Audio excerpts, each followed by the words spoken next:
Cerber, a Mundane Chronicle, Part 5. Many apologies for the delayed update. I underwent some invasive dental work that left me too grumpy to drive, let alone update my most recent misadventures. Boy, was that night crazy. You drive for Cerber? I do indeed. She smiles. Wow, that's... So wait, I need to ask. Buckle up, I'm going there. Are you human then? Yep, the money wouldn't be worth it if I wasn't. Very good point. If you even have a semblance of leverage beyond a human's abilities, there's no way you could be breaking 4 figures per ride. That makes sense. Are any of the drivers paranormal? I rally. There are some. Cerber doesn't typically have too many paranormal drivers because they can't rake in as much dough. Make the lamb tote the lion. Make more money. Simple and callous. How long have you been driving for Cerber? About 4 years now, she replies with a cute, prideful smile. Would you mind if we got coffee after this? I would really love to ask you some questions, if you're okay with that. I can't let this opportunity slip away. Are you a cop?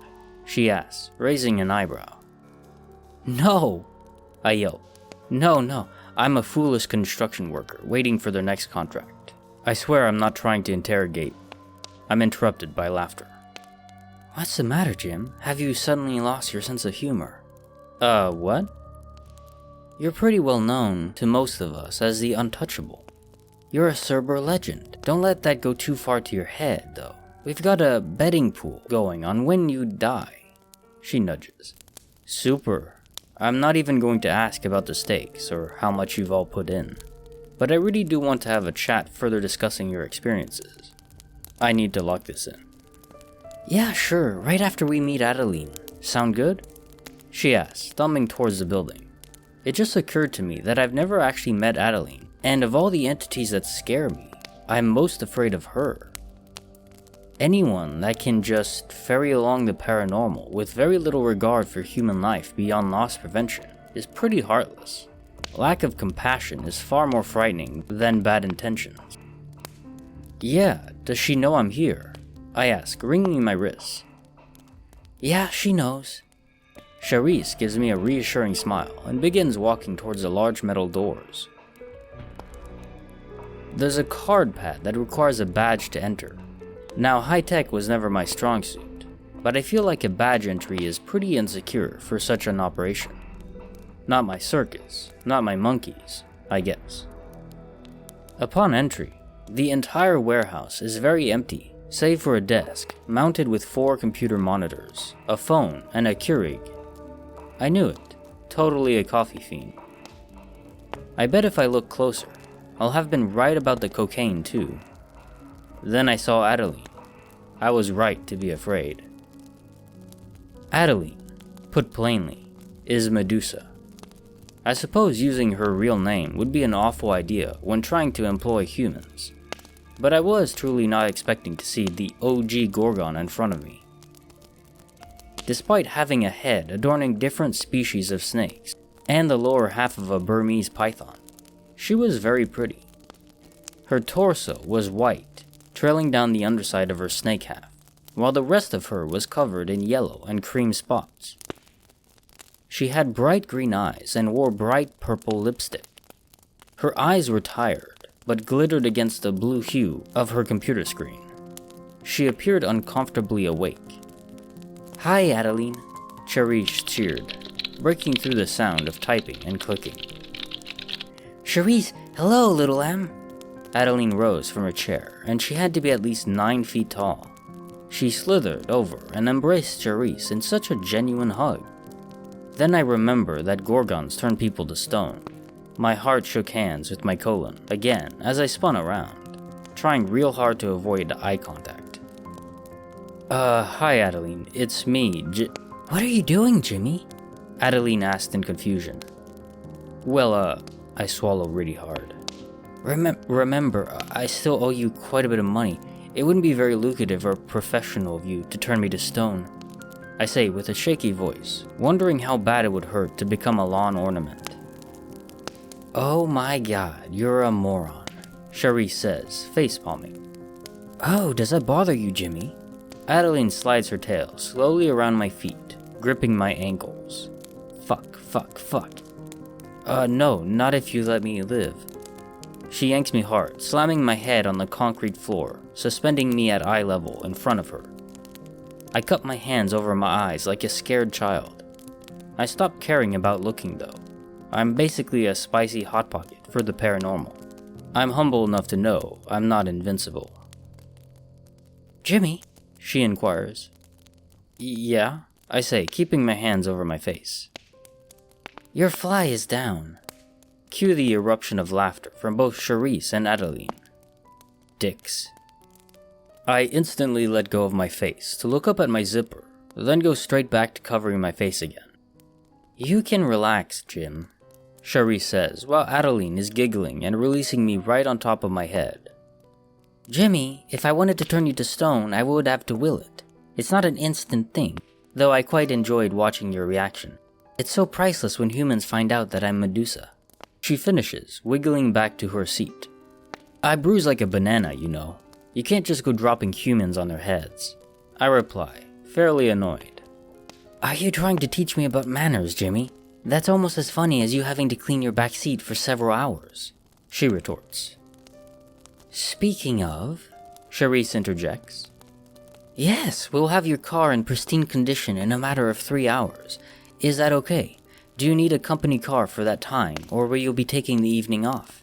Adeline asks. Excuse me, I bark. Why does Charice get her car cleaned on company dime and time, but not me? Charice doesn't owe me thousands, let alone anything beyond what she's willing to work out. Hang on, my car was obliterated before I totaled the company car. Okay, you wanna know the truth? She says, folding her arms, looking at me smugly. I don't like men. I know it's technically sexist, but a girl can't help herself. It may have slipped my mind to offer you the service. Mea culpa. She raises her hands and pouts her lip. You're a turd, I reply, half laughing. Adeline is a very likable, albeit terrifying entity. A sassy turd. Charice doubles over at my dad joke. Adeline giggles and smiles at me. She then turns to Charice to work out the details. So what would you like to do, little lamb? Adeline asks, propping her face up on her arms. Jim wants to get coffee and talk about the meat sack side of Cerber. I think I can waste 4 hours on that easily, Charice says, turning to look at me for affirmation. Yeah, I'd like that. I shove my hands in my pocket, blushing. Okay, call me, Charice asks Adeline. Of course, love. I'll have it done, post-haste. Thanks, Eddie. We all wave our goodbyes. Charice and I set out to the parking lot, where my car is. What's with the lamb thing? She kept calling you little lamb. You mentioned the lion and the lamb. What is all that? I ask as we climb into the car. As kind of a morbid mascot for humans in the Cerber world, it's why our badges have lambs on them. And entities have lions. It's kind of a quick way to separate who is who, as well as who's off limits for feeding. She says this so calmly, it's unnerving. Some drivers even tattoo the lamb on their hand or neck to sort of externally warn entities that they're a known human in the community. Some folks live in seedy areas and live in constant paranoia that they're not safe. They're not wrong, but that's no way to live, you know? Yeah, totally, I say with snark. So how come I don't have a badge? My guess? You're still really new and still considered a liability. By the way, you really need to work on tact. I get that fight or flight kicks in and does what it wants to do, but you need to gather yourself better or you're gonna end up getting into serious trouble. Plus, I need you to live another 3 weeks or I'm out 2K. She giggles. I roll my eyes so hard that I nearly snapped my optic nerves. Should I get the tattoo?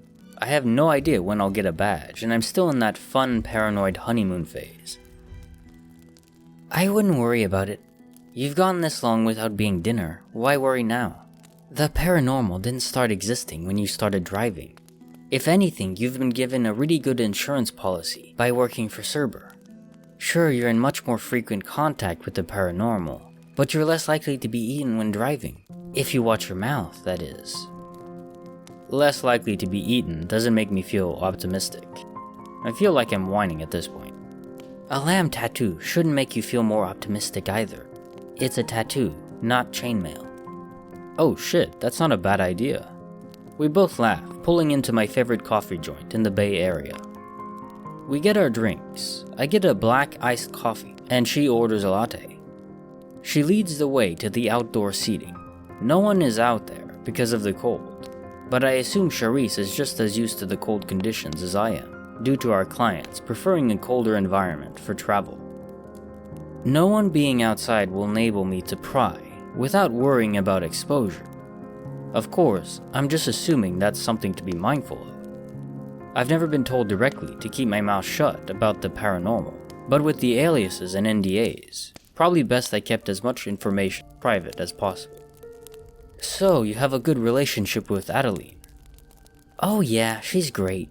Charice draws a long sip from her brew. I actually didn't mean her the same way most people did. She heard about me through another entity who was an avid fan of drifting.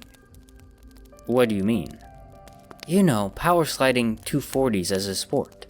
Cars, Jim. Car things. She replies, dumbing it down for me. Oh wow, that's awesome. So an entity referred you because of your skill. Charice just got so much cooler. That's right. She beams her infectious smile.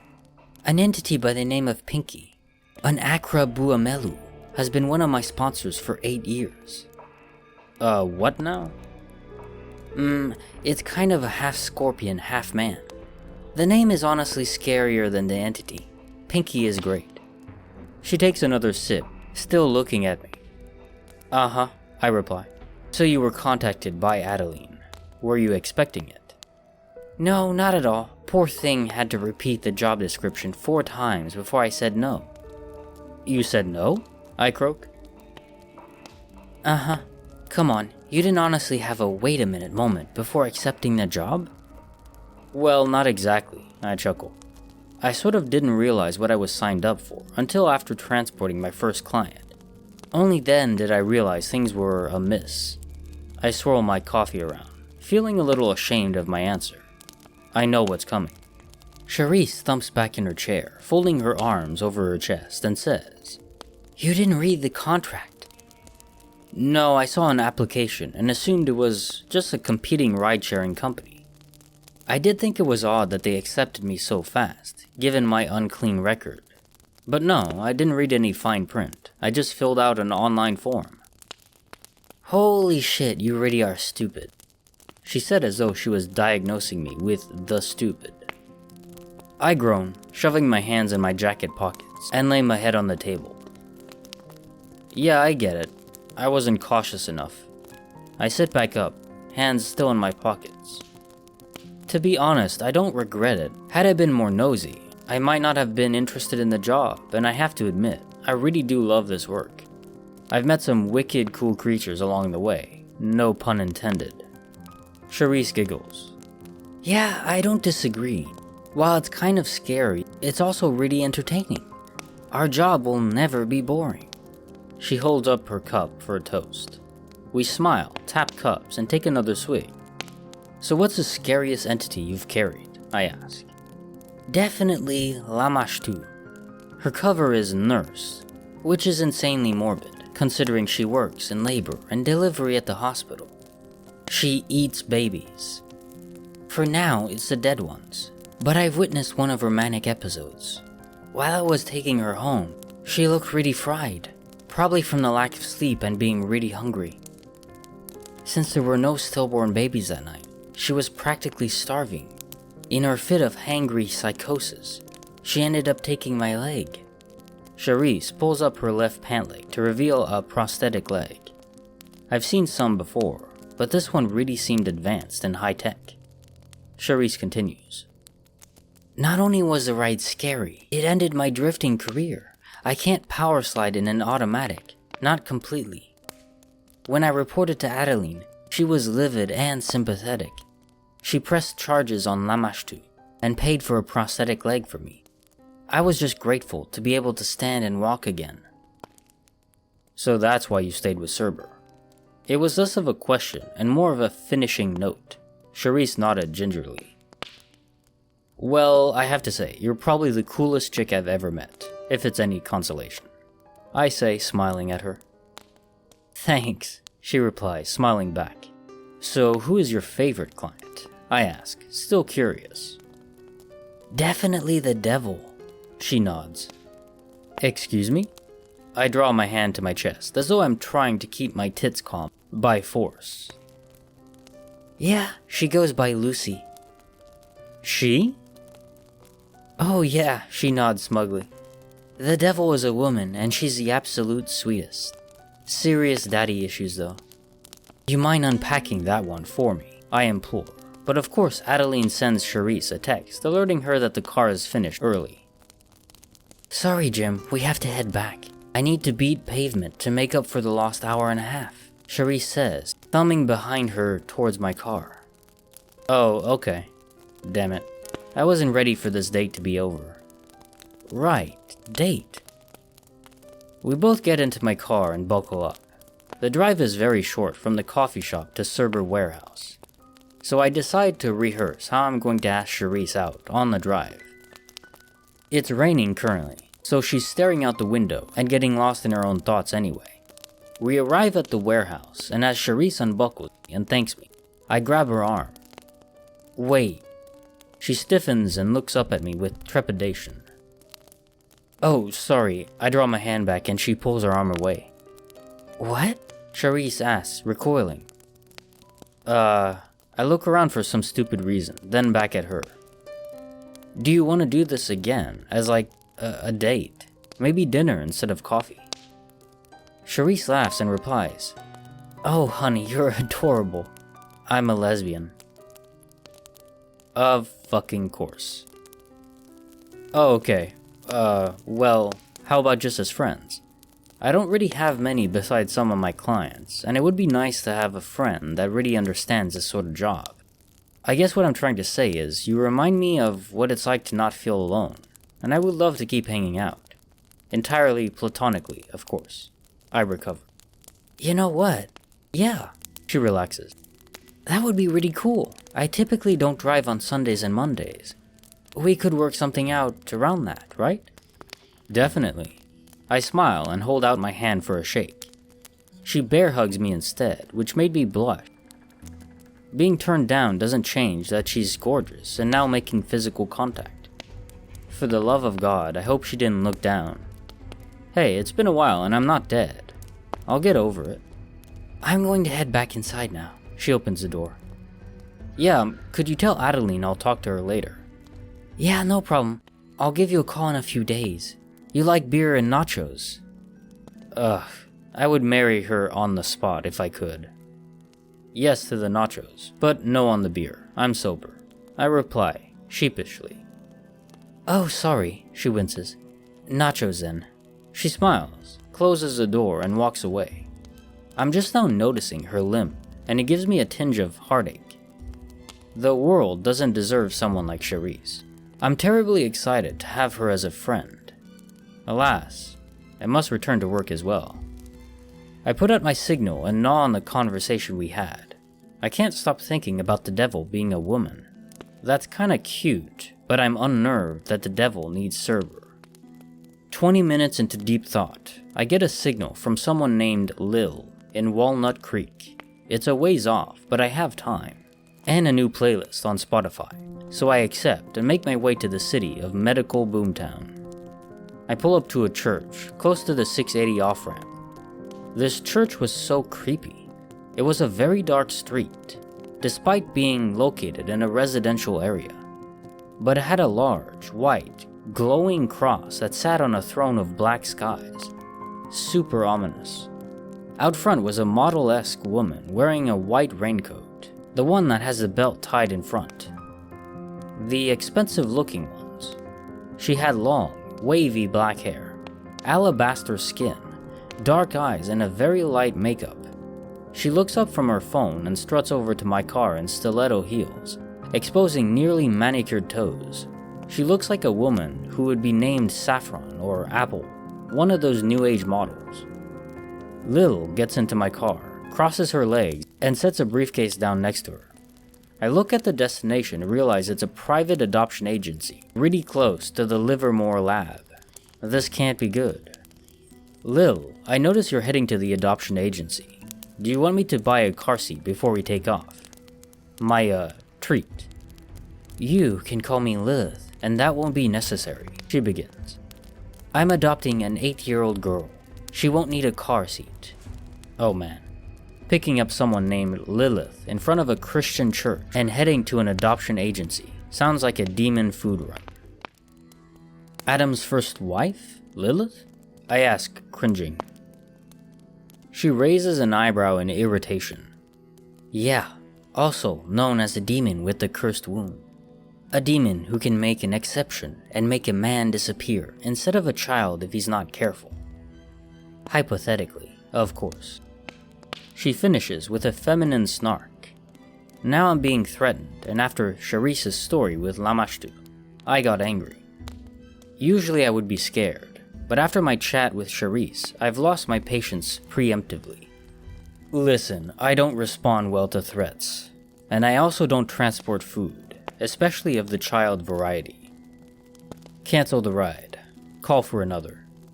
I put my hands on the wheel, breaking eye contact, and dismiss her. You think I eat children? I think I hurt her feelings. Her voice took a hard left into emotional territory after I sneered my reply. I don't eat them, I adopt them, she replies, brushing her coat down, keeping her gaze away from me. I'm an asshole. I'm very sorry, I didn't mean to upset you. That was very rude of me. If you still want me to take you to the agency, I will. But I need to know this child will be safe, I reply, bracing myself. Look, I'm sorry I threatened you, she says, wiping her eyes. If you are cool with me smoking in the car, I'll tell you everything. The drive is long, so I have time to break it down for you. Sure, please keep the window open. I look around my car and find a half-drunk water bottle. You can put your butts in here. I'm weird about people throwing their butts out the window. Do we still have a deal? Lilith nods, receiving the water bottle from me. I put the car in drive and hit 680 south. I'll start from the beginning. She ignites her lighter and draws the flames to her cigarette. She inhales deep and exhales through her nose, closing her eyes.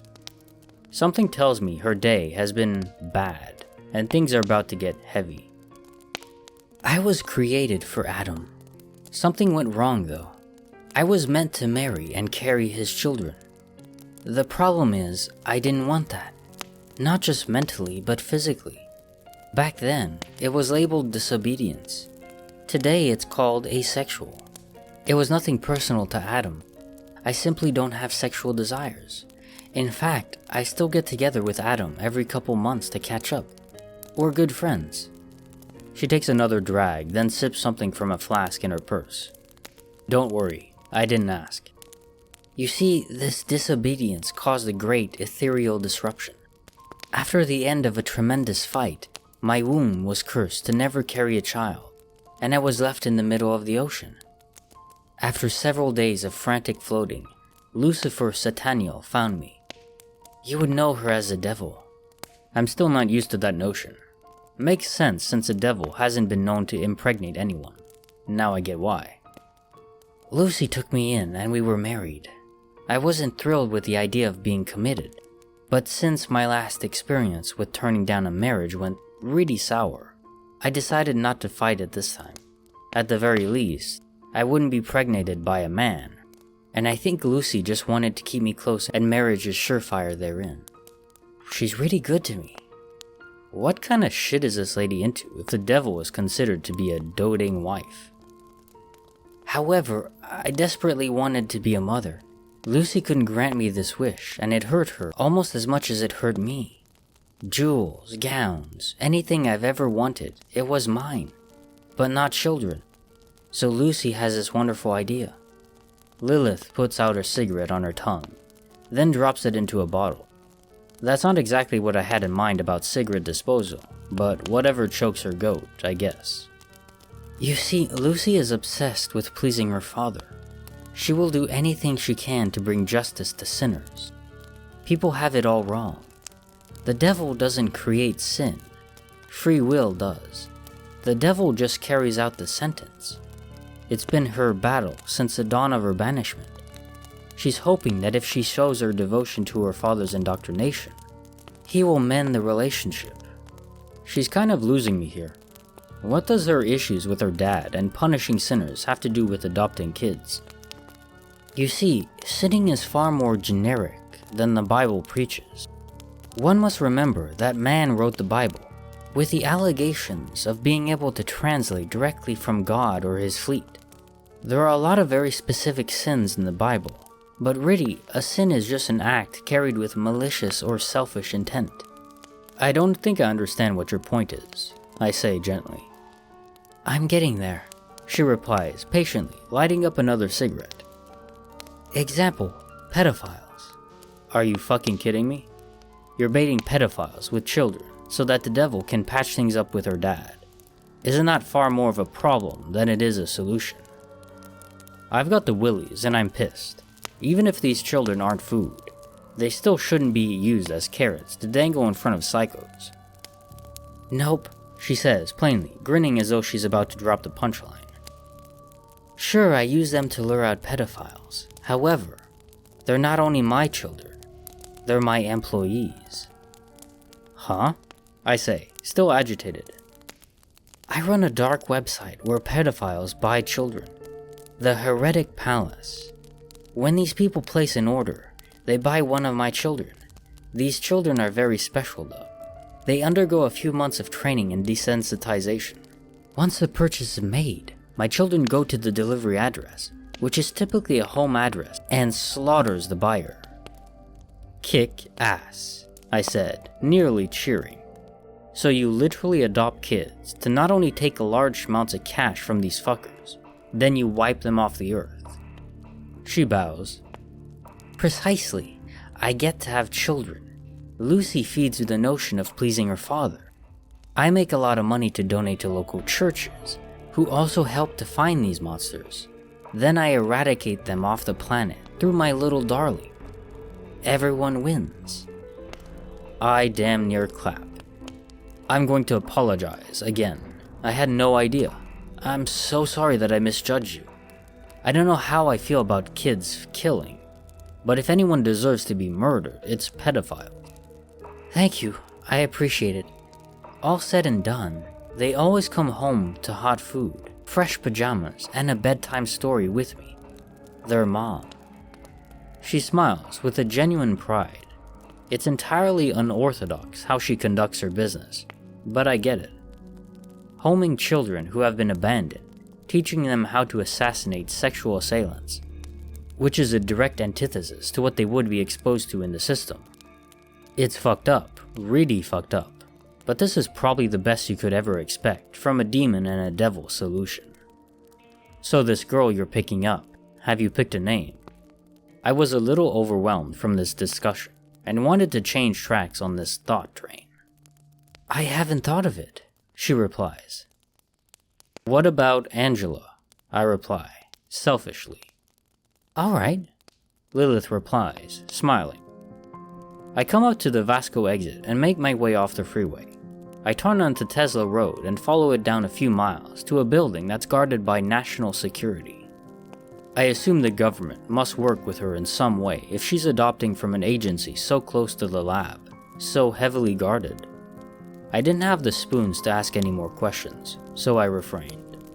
Thank you, Jim. It was nice being able to get that off my chest, Lilith says, sliding out of her seat. No problem. Can I make just one tiny suggestion? I ask, seeing Lilith raise her eyebrow in response. Maybe not so young? She smiles and replies, Don't worry, Angela won't be executing before her first flowering. Flowering? I ask. Her period, Jim. Then they become women by biblical standards. A woman means she receives the power to make her own decisions. I'm adopting her early because I miss having tea parties. She laughs and waves me off. Lilith is a badass. I decide to end my night. There was a lot of good, bad, and ugly tonight, and I'm really ready for some sleep. I'll be keeping an eye out on the news for mysterious deaths of the diabolical henceforth.